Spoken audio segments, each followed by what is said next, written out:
आज के समय में एआई क्रांति के सामने सबसे बड़ा खतरा क्या है? अगर आप सोच रहे हैं कि ये डेटा या उन्नत माइक्रोचिप्स की कमी है, तो आप गलत हैं। ज्यादातर लोगों को यही लगता है। राइट? लेकिन असल में खतरा कुछ ऐसा है जिसे हम रोज महसूस करते हैं, गर्मी। मतलब एआई सर्वर सचमुच खुद को इतनी गर्मी दे रहे हैं कि वे लगभग पिघलने के कगार पर पहुंच जाते हैं। बिल्कुल, ये एक बहुत बड़ी और बहुत ही वास्तविक समस्या है। और सबसे दिलचस्प बात ये है कि सिलिकॉन वैली की इस अत्याधुनिक समस्या को सुलझाने वाला कोई नया सॉफ्टवेयर स्टार्टअप नहीं है।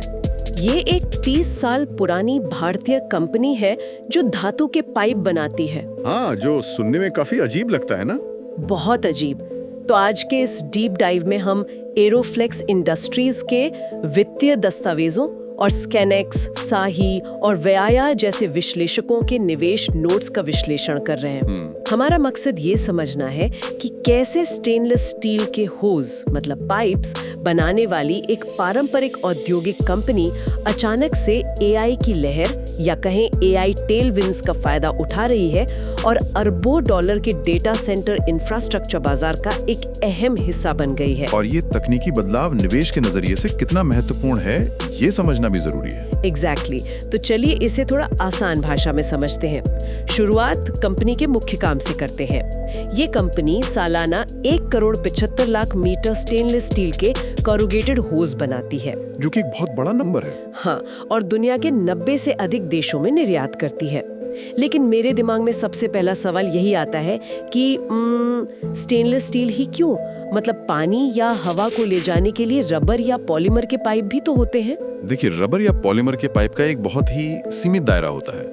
जब कोई तरल पदार्थ सामान्य तापमान और दबाव पर बह रहा हो, तब तक तो रबर ठीक काम करता है। राइट, रोजमर्रा के कामों में। हाँ, बिल्कुल। लेकिन जब स्थिति चरम पर पहुंचती है, बहुत ज्यादा गर्मी या दबाव होता है, तो रबर पिघल सकता है, चटक सकता है या सीधे फट सकता है। यहीं पर एरोफ्लेक्स की तकनीक स्टेनलेस स्टील कोरुगेशन काम आती है। तो ये कोरुगेशन असल में है क्या? इसे ऐसे समझिए कि स्टील का एक सीधा ठोस पाइप बहुत मजबूत तो होता है, लेकिन आप उसे मोड़ नहीं सकते। हाँ, वो तो एकदम सख्त होगा। राइट। और अगर आपको किसी जटिल मशीन या सर्वर के अंदर से पाइप गुजार रहे हैं, तो आपको लचीलापन चाहिए। तो कोरुगेशन वो प्रक्रिया है जिसमें स्टील की ट्यूब पर लहरदार लकीरें या खांचे बनाए जाते हैं। ओह, मैं समझ गई। इसे इस तरह सोचे कि रबर का पाइप एक आम स्नीकर मतलब जूते की तरह है जो रोजमर्रा के काम के लिए ठीक है, लेकिन स्टेनलेस स्टील कोरुगेशन आयरन मैन की सूट जैसा है। क्या बात है, बहुत ही सटीक उदाहरण दिया आपने। हाँ, क्योंकि दस्तावेजों में लिखा है कि ये -196 डिग्री की जमा देने वाली ठंड से लेकर 982 डिग्री सेल्सियस तक की भयंकर गर्मी सह सकता है। और सिर्फ तापमान ही नहीं, ये 300 बार तक का भारी दबाव भी झेल सकता है। अरे वाह, 300 बार! और इसके बावजूद लचीलापन इतना है कि इसे किसी भी मशीन के इर्द गिर्द घुमाया जा सके। एग्जैक्टली। और ये तकनीकी ढांचा ही उनकी सबसे बड़ी यूएसपी है। इसके साथ ही एक पर्यावरणीय पहलू भी है जिस पर मैकिन्सी की रिपोर्ट ने जोर दिया है। मैंने भी वो पढ़ा था, कार्बन उत्सर्जन के बारे में। राइट? हाँ, सिंथेटिक रबर से बने उत्पादों की तुलना में इन स्टेनलेस स्टील के होज को बनाने में कार्बन उत्सर्जन 2 से 3 गुना कम होता है। मतलब उद्योगों के लिए ये सिर्फ एक मजबूत विकल्प ही नहीं, बल्कि कार्बन फुटप्रिंट कम करने का एक तरीका भी है। सही बात है। लेकिन ये सारी जो पारंपरिक इंजीनियरिंग है ना, ये आज की सबसे बड़ी तकनीकी चुनौती से कैसे जुड़ती है, ये समझना सबसे अहम है। डेटा सेंटर की गर्मी की बात कर रहे हैं आप? बिल्कुल। हाँ, क्योंकि एआई सर्वर विशेष रूप से जिनमें शक्तिशाली जीपीयू लगे होते हैं, वे पारंपरिक सर्वरों की तुलना में बहुत अधिक ऊर्जा खींचते हैं। कई गुना ज्यादा ऊर्जा। राइट। और उतनी ही भयानक गर्मी पैदा करते हैं। एक समय था जब डेटा सेंटर्स को ठंडा रखने के लिए बड़े बड़े एयर कंडीशनर या भारी पंखों का इस्तेमाल होता था, जो कि अब काम नहीं कर रहे। हाँ, क्योंकि हवा में इतनी ऊष्माधारिता यानी हीट कैपेसिटी होती ही नहीं है कि वो एआई सर्वर से निकलने वाली आग जैसी गर्मी को तेजी से सोख सके। मतलब हवा से ठंडा करना अब ऐसा हो गया है जैसे किसी उबलते हुए ओवन को फूंक मारकर ठंडा करने की कोशिश करना। बहुत सही कहा। और यहीं पर पूरी दुनिया का डेटा सेंटर उद्योग लिक्विड कूलिंग की ओर मुड़ रहा है। Liquid cooling. हाँ, और इसके भीतर एक बहुत ही जटिल प्रणाली होती है जिसे सेकेंडरी फ्लूइड नेटवर्क्स या SFN कहा जाता है। तो ये SFN कैसे काम करता है? ये एक ऐसा नेटवर्क है जो सर्वर रैक्स के बिल्कुल बीच से उन महंगे GPU के चंद इंच की दूरी से ठंडा तरल पदार्थ गुजारता है। तरल पदार्थ हवा के मुकाबले बहुत तेजी से गर्मी सोखता है। लेकिन इसमें तो बहुत बड़ा जोखिम है ना, मतलब अरबों डॉलर के इलेक्ट्रॉनिक उपकरणों के बीच से पानी गुजारना। एग्जैक्टली। लीकेज की जरा सी भी गुंजाइश नहीं हो सकती, जीरो टॉलरेंस। हाँ, क्योंकि अगर एक आम रबर का पाइप इस्तेमाल किया जाए और वो दबाव या गर्मी से फट जाए तो पूरा का पूरा सर्वर रैक शॉर्ट सर्किट हो जाएगा। और ये सिर्फ एक मशीन खराब होने की बात नहीं है, पूरा डेटा सेंटर ठप हो सकता है, करोड़ों का नुकसान। मतलब आपको ऐसे पाइप और असेंबली चाहिए जो 100% लीक प्रूफ हो, उच्च दबाव झेल सकें और सालों साल काम करें। और यहीं पर एरोफ्लेक्स की एंट्री होती है। इसी जीरो टॉलरेंस वाली स्थिति ने उनके लिए डेटा सेंटर कूलिंग के बाजार के दरवाजे खोल दिए हैं, जो बाजार अभी $4.4 बिलियन का है और 35% के CAGR से बढ़ रहा है। 35%? ये तो बहुत तेज ग्रोथ है। बिल्कुल। और यहाँ जो बात सबसे अधिक ध्यान खींचने वाली है वो है स्कैनेक्स और वेया के नोट्स में दी गई एक बड़ी घोषणा। हाँ, वो अमेरिकी कंपनी वाला समझौता। राइट। एरोफ्लेक्स ने अमेरिका की एक विशाल कॉर्पोरेशन के साथ एक लॉन्ग टर्म अग्रीमेंट किया है। इस कंपनी का मार्केट कैप $50 बिलियन से अधिक है और उन्हें 7.8 करोड़ रुपए का पहला ऑर्डर भी मिल चुका है। देखिए, कागज पर तो ये $50 बिलियन की कंपनी के साथ करार बहुत अच्छा लगता है, लेकिन मुझे थोड़ा शक हो रहा है। शक किस बात का? क्या ये सिर्फ PR के लिए तो नहीं है? शेयर बाजार में अक्सर कंपनियां ऐसे बड़े नाम उछालती हैं ताकि AI का टैग उनके साथ जुड़ जाए। क्या एरोफ्लेक्स के पास वास्तव में इतनी बड़ी मांग को पूरा करने की क्षमता है? देखिए, PR स्टंट की आशंका होना स्वाभाविक है, खासकर तब जब कोई पुरानी कंपनी अचानक किसी आकर्षक सेक्टर में कदम रखती है। लेकिन वेया की रिपोर्ट स्पष्ट करती है कि ये एक फर्स्ट मूवर एडवांटेज है। फर्स्ट मूवर एडवांटेज कैसे? जब आप डेटा सेंटर जैसे क्रिटिकल इंफ्रास्ट्रक्चर के लिए किसी $50 बिलियन की कंपनी को सप्लाई करते हैं तो वो क्लाइंट आपका रेफरेंस कस्टमर बन जाता है। इस उद्योग में भरोसा सबसे बड़ी चीज है। हाँ, ये तो है। जब दूसरे डेटा सेंटर ऑपरेटर्स देखेंगे कि एरोफ्लेक्स के होज एक प्रमुख अमेरिकी सर्वर में सफलतापूर्वक काम कर रहे हैं तो उन्हें नए सौदे आसानी से मिल जाएंगे। वो बात अपनी जगह सही है कि उन्हें एक बड़ा नाम मिल गया है, लेकिन मेरा सवाल उनके एग्जीक्यूशन को लेकर है। अच्छा। हाँ, अगर उनकी क्षमता सीमित है और वे बड़े ऑर्डर्स को समय पर पूरा नहीं कर पाए या गुणवत्ता में कोई चूक हो गई तो ये रेफरेंस कस्टमर वाला दांव उल्टा भी तो पड़ सकता है। ये एक बहुत ही वाजिब सवाल है, लेकिन इसका जवाब कंपनी के केपेक्स यानी पूंजीगत व्यय के आंकड़ों में छिपा है। मतलब वे पैसे लगा रहे हैं, बहुत भारी निवेश कर रहे हैं। वे केवल बातें नहीं कर रहे हैं। वर्तमान में उनकी लिक्विड कूलिंग स्किड असेंबलीज की क्षमता 2000 यूनिट्स प्रति वर्ष थी। ओके। उन्होंने इसे पहले 6000 किया और अब प्रबंधन का स्पष्ट रोड मैप है कि वित्त वर्ष 2027 की दूसरी तिमाही यानी Q2 FY27 तक वे इसे सीधे 15000 यूनिट्स तक ले जाएंगे। 15000? ये तो सीधे 7.5 गुना की छलांग है। बिल्कुल। इसके लिए बाकायदा रोबोटिक वेल्डिंग लाइनें और एक समर्पित लिक्विड कूलिंग फैसिलिटी स्थापित की जा रही है। यहाँ स्किड असेंबली शब्द पर थोड़ा गौर करना चाहूंगी मैं, क्योंकि वे केवल पाइप या होज के टुकड़े नहीं बेच रहे हैं। नहीं, बिल्कुल नहीं। एक स्किड का मतलब है पूरा का पूरा एक मॉड्यूलर ढांचा।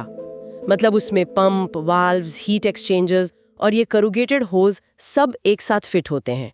ये एक बहुत बड़ा बदलाव है। बहुत बड़ा बदलाव है। हाँ, क्योंकि किसी मशीन का एक छोटा सा पुर्जा बेचने और पूरी की पूरी असेंबली तैयार करके बेचने में जमीन आसमान का फर्क होता है। और अगर हम इसे बड़े परिप्रेक्ष्य से जोड़ें तो यही अंतर उनके वित्तीय गणित को पूरी तरह से बदल रहा है। कैसे? प्रबंधन ने लक्ष्य रखा है कि अगले 3 वर्षों में वे केवल इस लिक्विड कूलिंग सेगमेंट से 250 करोड़ रुपए का अतिरिक्त राजस्व हासिल करेंगे।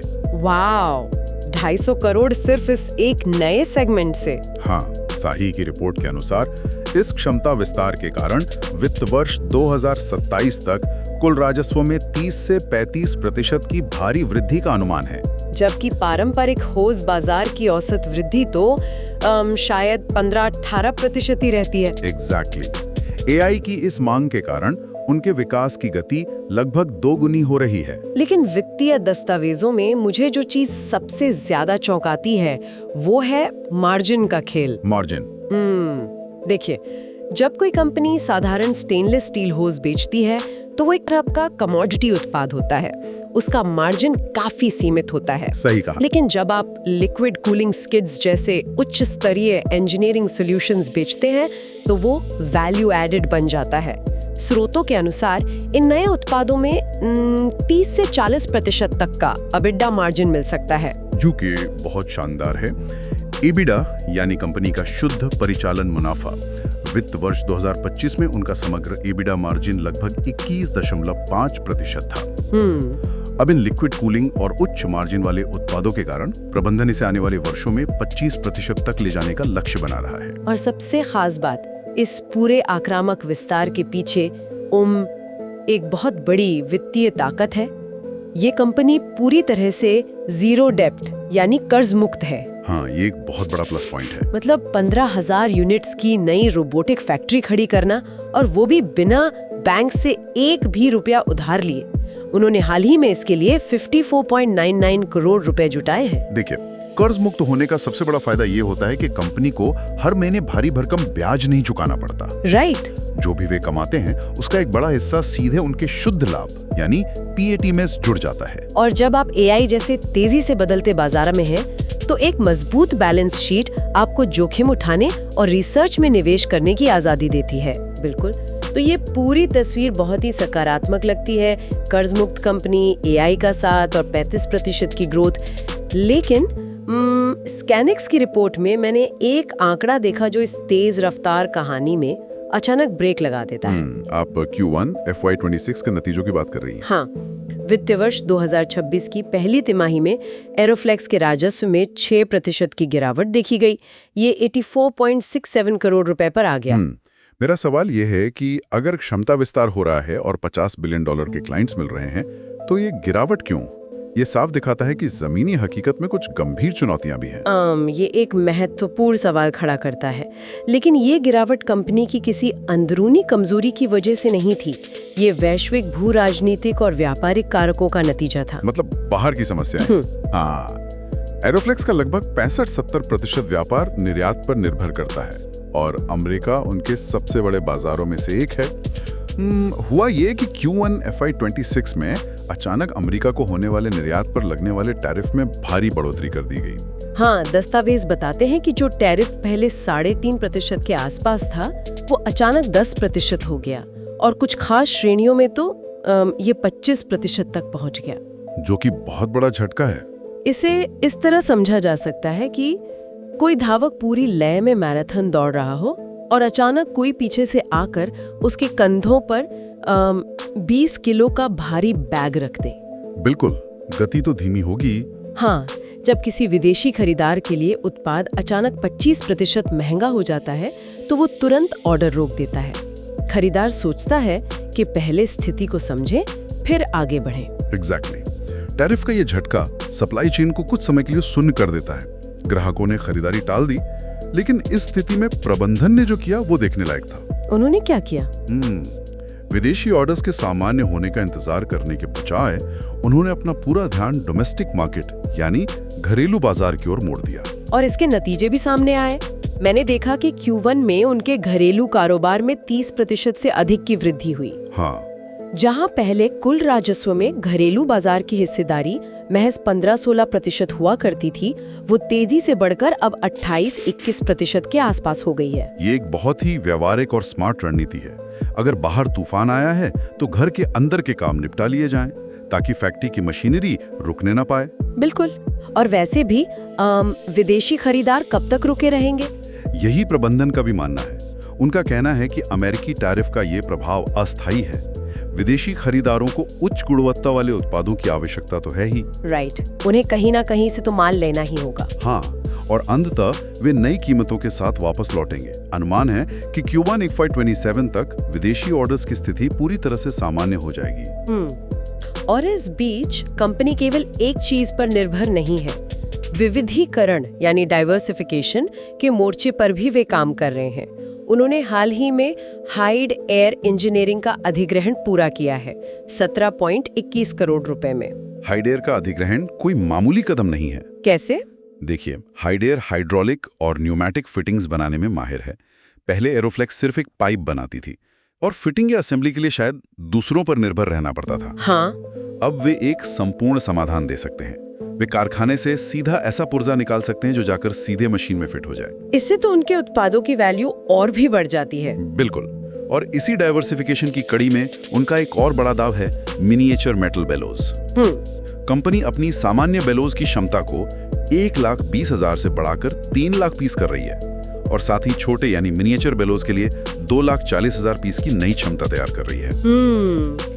यहाँ ये थोड़ा स्पष्ट करना चाहूंगी कि ये मेटल बेलो आखिर होता क्या है श्रोताओं के लिए। हाँ, बताइए। इसे एक धातु के एकॉर्डियन जो संगीत वाद्य यंत्र होता है उसकी तरह समझें। जब उच्च तकनीकी मशीनों में तापमान बदलता है या भारी दबाव पड़ता है तो धातु फैलती या सिकुड़ती है, जिससे मशीन में कंपन पैदा होता है। राइट। ये बेलो उस कंपन को सोख लेता है। ये सिकुड़ सकता है और वापस फैल सकता है, विशेष रूप से एरोस्पेस, रोबोटिक्स और सेमीकंडक्टर निर्माण जैसी जगहों पर, जहां 1 मिलीमीटर के 1000वें हिस्से का कंपन भी पूरी प्रक्रिया को बर्बाद कर सकता है। एग्जैक्टली, वहाँ इन मिनिएचर मेटल बेलोज का उपयोग होता है। और आपको बता दूं, इन उच्च तकनीकी क्षेत्रों में प्रवेश करना बिल्कुल भी आसान नहीं होता। यहाँ क्वालिटी के स्टैंडर्ड्स बहुत ऊंचे होते हैं। लेकिन एक बार जब कोई कंपनी इन मानकों को पार कर लेती है तो वहाँ प्रतिस्पर्धा बहुत कम होती है और मार्जिन बहुत शानदार मिलता है। लिक्विड कूलिंग की तरह ही। हाँ, ये भी एक ऐसा क्षेत्र है जहाँ वैल्यू एडिशन की असीम संभावनाएं हैं। तो इस सब का असल मतलब क्या है? दस्तावेजों और रिपोर्टों के इस पूरे विश्लेषण से एक बात बहुत स्पष्ट होकर उभरती है। क्या? कि एरोफ्लेक्स इंडस्ट्रीज का ये सफर सिर्फ कारखाने में कुछ नई मशीनें लगाने तक सीमित नहीं है।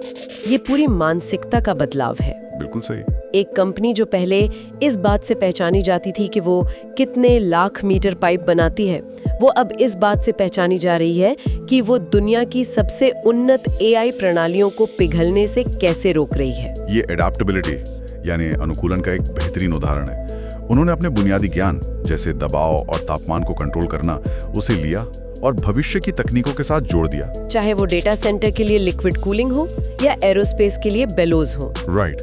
और उनकी कर्ज मुक्त स्थिति और उच्च मार्जिन वाले उत्पादों की ओर झुकाव उन्हें बहुत मजबूत बनाता है, भले ही रास्ते में टैरिफ जैसी कुछ रुकावटें आई हों। अगर हम पीछे मुड़कर देखें तो स्टेनलेस स्टील का कोरुगेशन सुनने में एक बहुत ही उबाऊ और पुरानी औद्योगिक प्रक्रिया लगती है।